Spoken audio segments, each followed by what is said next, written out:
গাধাদেরকে আমি তো বুঝাতে পারি নাই এর এত খবিস, এত খান্নাস। আর আমি কখনোই বলি নাই যে কাগজের টাকাটা হারাম। মিথ্যাচারে এরা যে পরিমাণ হাদিস জাল বানায়, এদের চেয়ে বড় জাল বানানো কর কেউ নাই বাংলাদেশে। একটা কথাকে ঘুরাই ফিরে এমন ব্যাখ্যা শুরু করবে যে আপনি বিভ্রান্ত হয়ে যাবেন।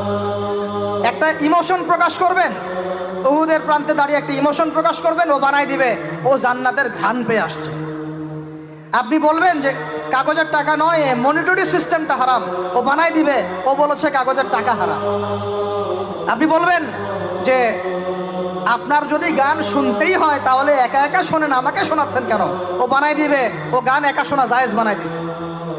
এর এত খবিস, এত খান্নাস। এদের চরিত্রটা চিনতে পারতাম না আমরা যদি গাজাই শুনে আসতো। আল্লাহর কসম, আমিও কিছু কিছু জায়গায় এদেরকে কোনো কোনো ক্ষেত্রে ভালো মনে করতাম। আল্লাহর কসম, গাজাই শুনে আসলে আমি বুঝতে পারতাম না এদের ভিতরে কত মুনাফিকি আছে। আল্লাহ পাক আমাদেরকে মুনাফিকদের থেকে হেফাজত করেন, মাজলুম ভাইদের সাথে থাকার তৌফিক দান করেন, জালেমদের পক্ষপাতিত্ব করা থেকে আল্লাহ হেফাজত করেন। নির্লজ্জদেরকে দেখেছেন? নির্লজ্জরা এখনো বলেছে আইয়ুবী রাহিমাহুল্লাহর আকীদা ঠিক ছিল না। বলি নাউযুবিল্লাহ। আর আইয়ুবী রাহিমাহুল্লাহ যে ঘোড়ায় চড়ে জিহাদ করেছেন, ওই ঘোড়ার খুরের নিচে যে পরিমাণ মাটি ছিল, তোমার মতো হাজারটা মাতখালিকে ওই জায়গায় নিয়ে গেলেও তার সমপরিমাণ হবে না কখনো ইনশাআল্লাহ।